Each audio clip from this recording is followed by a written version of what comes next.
Several other people have also asked, what is the greatest sin? Let's find out, shall we? You'll also discover more on our website, gotquestions.org. No sin is greater than another sin in the eternal sense.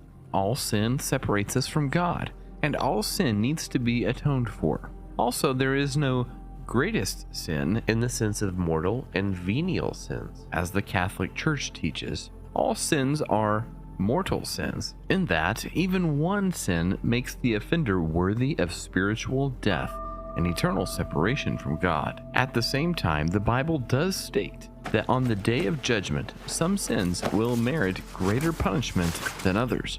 Jesus also referred to one sin being a, quote, greater sin, although not the greatest. He said that the one who handed him over to Pilate was guilty of the greater sin.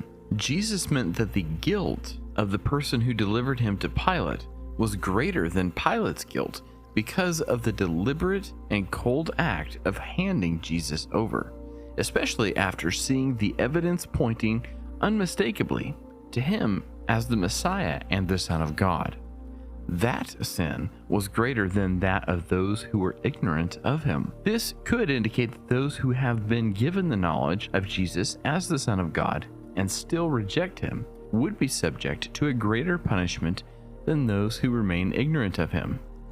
If you were blind, you would not be guilty of sin, but now that you claim you can see, your guilt remains. These incidents, however, do not prove that one sin is the, quote, greatest sin of all. Proverbs contains a catalog of the 7 sins God hates and are detestable to him. Haughty eyes, a lying tongue, hands that shed innocent blood, a heart that devises wicked schemes, feet that are quick to rush into evil, a false witness who pours out lies, and a man who stirs up dissension among brothers. But none of the 7 are identified as a greater sin than any of the others, and none are identified as the greatest sin.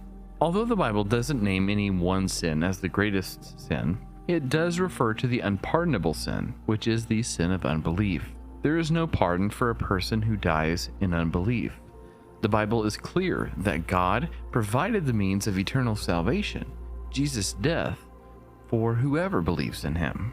In conclusion, the only condition under which forgiveness would not be granted concerns those who reject the only means of salvation. Jesus said, I am the way, the truth, and the life. No one comes to the Father except through me. To reject the only means of salvation is unpardonable and, in that sense, is the greatest sin of all.